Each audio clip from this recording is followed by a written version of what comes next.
Assalamualaikum warahmatullahi wabarakatuh. Perkenalkan, nama saya Susilawati dari PPKN 19A. Tujuan dibuatnya video ini untuk memenuhi mata kuliah Sistem Politik Indonesia yang diampu oleh Bapak Iqbal Nur Rahman MPD. Yang mana di sini saya akan menjelaskan tentang adanya post-truth pada bab 1 buku 1. Kamus Oxford mendefinisikan pasca kebenaran sebagai berkaitan dengan atau menunjukkan keadaan di mana fakta objektif kurang berpengaruh dalam bentuk opini publik daripada menarik emosi dan kepercayaan pribadi. Simpelnya, post-truth adalah era di mana kebohongan dapat menyamar menjadi kebenaran. Pada tahun 2005, Stephen Colbert menciptakan istilah kebenaran. Didefinisikan sebagai diyakinkan oleh apakah sesuatu terasa benar, bahkan jika itu tidak harus didukung oleh fakta. Sebagai tanggapan atas ekses George Bush dalam mengandalkan nyali untuk keputusan besar seperti pencalonan Harold untuk Mahkamah Agung Amerika Serikat atau pergi berperang di Irak tanpa bukti yang memadai tentang senjata permusnahan massal, yang mana ketika istilah itu diciptakan, pasca kebenaran diperlukan sebagai lelucon besar, tetapi orang-orang tidak tertawa lagi kalau sungguh kita hidup di era pasca kebenaran. Kebutuhan itu tak suka dipenuhi. Kita hanya perlu menyukai atau membenci. Sesuatu bisa benar hanya karena disukai, atau sebaliknya salah hanya karena dibenci. Dan dalam pasca kebenaran ini pada akhirnya tak berasal dari manapun kecuali dari diri manusia itu sendiri. Diri yang selalu mau merasa benar, diri yang tak mau salah. Itulah mengapa pasca kebenaran kerap terjalin dengan identitas. Layaknya sebuah rumah, identitas adalah suatu naungan.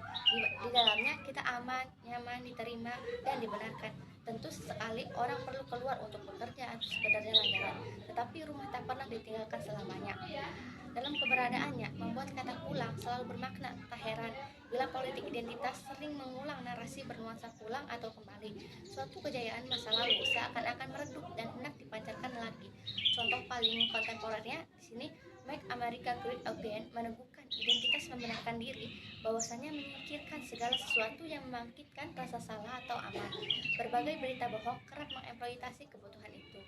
Selanjutnya itu peristiwa yang melatar belakangi adanya post-truth yang terjadi adanya pengabaian standar pembuktian dalam penalaran dan kebohongan langsung yang menandai pemungutan suara Brexit pada tahun 2016 dan pemilihan presiden Amerika Serikat. Banyak yang menyebut saat Donald Trump memenangi pemungutan suara menjadi presiden Amerika Serikat, mengingat bahwasanya pengabaian fakta, pengabaian standar pembuktian dan penalaran dan kebohongan langsung yang menandai pemungutan suara Brexit 2016 dan pemilihan presiden pada di Amerika Serikat. Banyak yang menyebut jika Donald Trump dapat mengklaim tanpa bukti bahwa jika dia kalah dalam pemilihan itu, karena itu dicurangi terhadapnya. Apakah fakta dan kebenaran menjadi lebih penting lagi pada saat itu? Dan setelah pemilu, hal-hal yang menjadi lebih buruk. Donald Trump mengklaim lagi, sekali lagi tanpa fakta, adanya fakta untuk mendukung bahwa dia benar-benar memenangkan suara populer yang diperoleh oleh Hillary Clinton dengan hampir 7 juta suara. Jika seseorang mengurangi jutaan orang yang memilih secara ilegal dan dia mengandalkan klaimnya bahwasanya terlepas dari konsensus 17 badan intelijen Amerika Rusia tidak meretas pemilihan Amerika. Salah satu penanganannya tampaknya merangkul kekacauan itu dengan mengatakan bahwa sayangnya tidak ada lagi fakta seperti itu. Setelah dilantik sebagai presiden pada tanggal 20 Januari 2017, Donald Trump menawarkan serangkaian kebohongan baru bahwasanya ia memiliki kemenangan elektoral terbesar sejak Reagan. Ia tidak melupakannya bahwa kerumunan pada pelantikannya adalah yang terbesar dalam sejarah Amerika Serikat. Dia bahwasanya adanya bukti foto memungkiri ini dan Washington DC catatan Metro menunjukkan penumpangan kereta bawah tanah turun hari itu. Bahwa pidatonya di CIA menghasilkan tepuk tangan yang meriah. Dia tidak pernah meminta petugas untuk duduk. Bahwasanya pada awal Februari, Donald Trump mengklaim bahwa tingkat pembunuhan pada Amerika Serikat berada pada level yang tertinggi selama 47 tahun. Ketika faktanya uniform, klaim report dari FBI menunjukkan bahwasanya angka tersebut mendekati level terendah dalam sejarah. Yang terakhir, tampaknya sangat mengerikan karena mengambil kebohongan sebelumnya yang dikata Donald Trump tidak dikonvensi pada Partai Republik, sambil mencari cara untuk mendorong gagasan bahwasanya kejahatan sedang meningkat.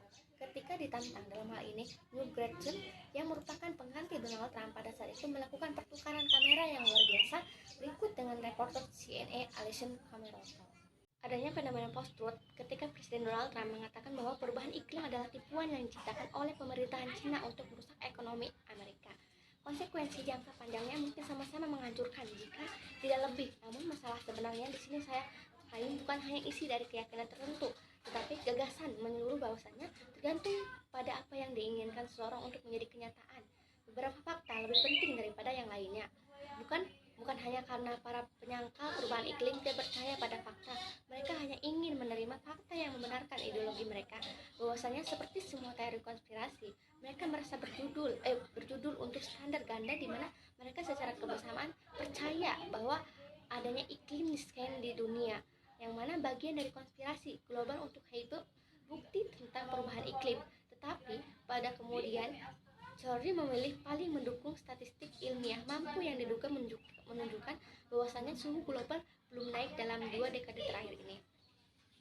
Pada ideologinya, secara rutin mengandung standar keraguan yang sangat tinggi terhadap fakta yang tidak ingin mereka percayai. Di samping kepercayaan tersebut, adanya kepercayaan penuh terhadap fakta apapun yang sesuai dengan agenda mereka. Kriteria utama adalah apa yang mendukung keyakinan mereka yang sudah ada sebelumnya.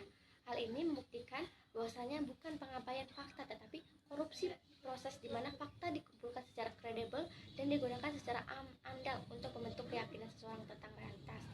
Memang penolakan terhadap hal itu menimbulkan gagasan bahwa beberapa hal adalah benar terlepas dari bagaimana perasaan kita tentang hal itu, dan bahwa adanya demi kepentingan terbaik kita dan para pembuat kebijakan kita untuk mencoba menemukannya.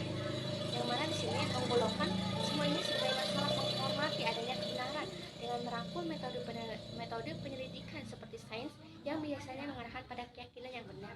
Jika seseorang berpendapat bahwa kebenaran itu tidak penting atau bahwa tidak ada yang namanya kebenaran, yang mana di sini kebenaran selalu ada. Yang terakhir itu langkah yang dilakukan untuk memerangi adanya post-truth, yang mana kita harus mampu berpikir secara kritis serta harus mengetahui asal-usul post-truth, yang mana tampaknya bagi beberapa komentator bahwa ide post-truth muncul begitu saja pada tahun 2016. Tetapi bukan itu masalahnya. Kata pasca kebenaran di sini mungkin telah mengalami peningkatan baru-baru ini, yang mana akibat dari Brexit dan adanya pemilihan presiden Amerika Serikat, fenomena itu sendiri memiliki akar yang dalam sejak ribuan tahun yang lalu, hingga evolusi irasionalitas kognitif yang dimiliki oleh kaum liberal dan konservatif sama seperti yang disarankan sebelumnya.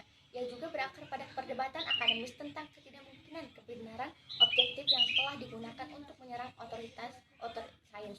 Dan semua ini telah diperburuk oleh perubahan baru-baru ini dalam landscape media. Namun, dalam mencoba memahami fenomena post-truth, kita beruntung memiliki roadmap yang siap pakai untuk memandu kita dalam ledakan penolakan sains selama 2 dekade terakhir tentang topik-topik seperti perubahan iklim, vaksin, dan evolusi. Kita melihat kalian taktik yang sekarang digunakan untuk post-truth, bias kognitif, bahwasannya kita adanya perpecahan akademis pada percayaan tentang kebenaran, dan eksploitasi media telah memiliki kehidupan sebelumnya. Dalam serangan saya, tekanan terhadap sains, hanya saja medan pertempuran sekarang mencakup semua realitas faktual. Jadi, mungkin hanya itu saja yang dapat saya sampaikan. Kurang lebihnya mohon maaf. Wabillahi taufiq wal hidayah. Wassalamualaikum warahmatullahi wabarakatuh.